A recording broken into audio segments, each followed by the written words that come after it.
Ok, maintenant allons voir les responsabilités de la femme.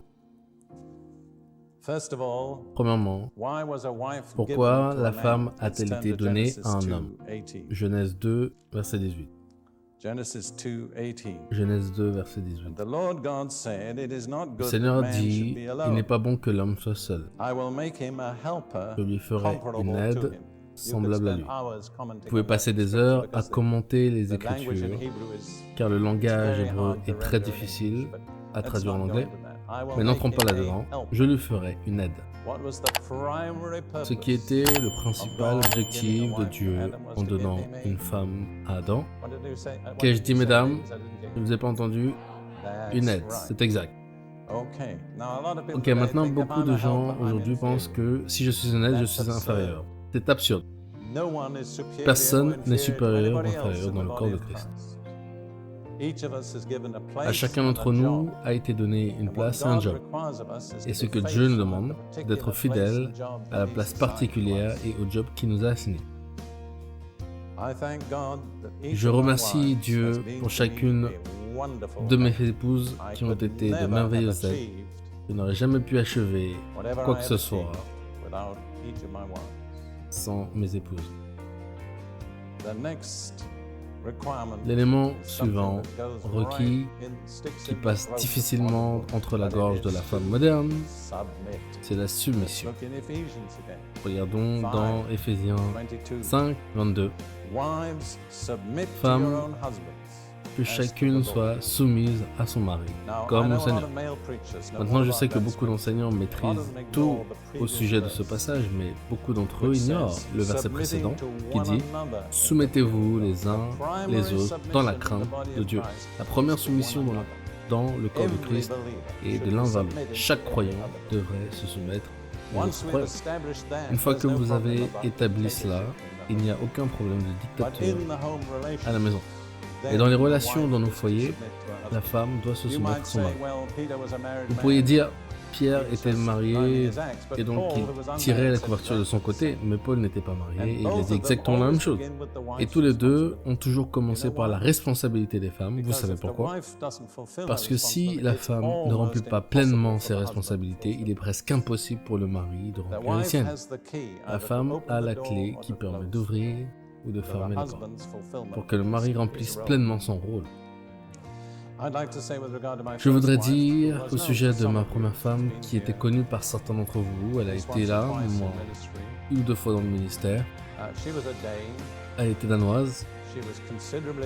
Elle était considérablement plus âgée que je ne l'étais.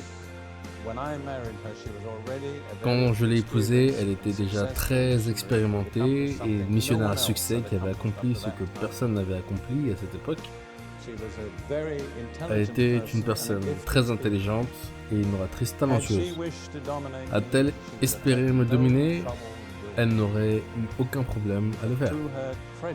Mais à son crédit, elle s'est mise en retrait et a permis à ce jeune homme inexpérimenté de s'approcher et d'être la tête de la maison. Elle a dû en souffrir l'agonie sur certaines choses que j'ai faites, parce que gardez à l'esprit que je n'ai jamais eu ni frère et sœur, et soudainement je me suis retrouvé à la tête d'une maison de 8 filles. Si vous ne pensez pas qu'il y a eu de la souffrance de toutes parts, vous n'êtes juste pas réaliste. Mais ce que j'essaie de dire, c'est que Lydia s'est mise en retrait et m'a laissé prendre place. Et je n'aurais jamais pu prendre ma place si elle n'avait pas pris la sienne. Je n'aurais jamais pu être là où je suis aujourd'hui si cela n'avait pas été ainsi parce que Lydia l'a fait. Donc peu importe qui je suis, je lui dois beaucoup à Lydia. La troisième responsabilité de la femme, je dis que c'est de supporter ou maintenir. Vous savez, Dieu a créé le corps tel que la tête ne peut tenir toute seule. N'avez-vous jamais réalisé cela? Donc si un homme est à la tête, c'est le corps qui doit le soutenir. Et celle qui est principalement responsable, c'est la femme.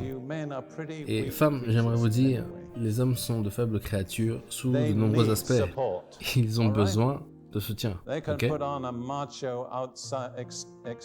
Ils peuvent être machos à l'extérieur, crier un peu, peser de tout leur poids, mais à l'intérieur, être vraiment des souris.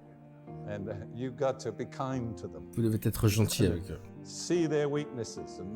Vous devez voir leurs faiblesses et ne pas leur en tenir rigueur. Ensuite, la chose suivante que je voudrais que ma femme fasse, et elle le fait merveilleusement, c'est d'encourager. Combien d'entre vous, maris, voudriez-vous que votre femme vous encourage? Juste montrez-moi. Il n'y a rien de plus douloureux qu'une femme qui décourage son mari. Vous êtes un prêcheur, il a juste prêché un pauvre message avec un auditoire peu emballé. S'il rentre à la maison et que sa femme dit quelle malheureuse prédication. Il n'y a rien de plus que tu puisses faire.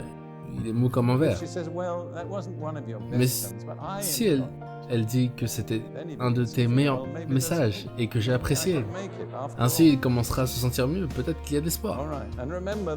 Et peut-être que je peux le faire après tout. Et je me souviens, le titre du Saint-Esprit, encourageur, c'est une meilleure traduction que consolateur. On sait de dire encourageur que consolateur. Donc quand tu encourages ton mari, tu remplis le rôle du Saint-Esprit. Dans cette situation, et ensuite, plus tardivement, j'ai senti que la responsabilité de la femme est d'intercéder pour son mari. Femmes, ne passez pas tant de temps à vous inquiéter au sujet de vos maris, critiquant vos maris, pointant leurs fautes. Pliez le genou. Commencez à remercier Dieu pour eux et priez pour eux. Vous en serez l'une des premières à en récolter les bénéfices. Ruth et moi avons été associés avec 2 couples à travers les années. Et dans chaque cas, il y avait de réelles faiblesses et de problèmes dans la vie de ce mari, mais ces 2 femmes se sont mises d'accord ensemble pour intercéder chaque matin pour leur mari. Et l'ont fait avec fidélité pendant de nombreuses années. Aujourd'hui, chaque mari est en réussite. L'un est en réussite dans son ministère et l'autre est en réussite dans le monde séculaire. Mais ils ne seraient jamais devenus ce qu'ils sont sans leur femme persistante et fidèle dans l'intercession.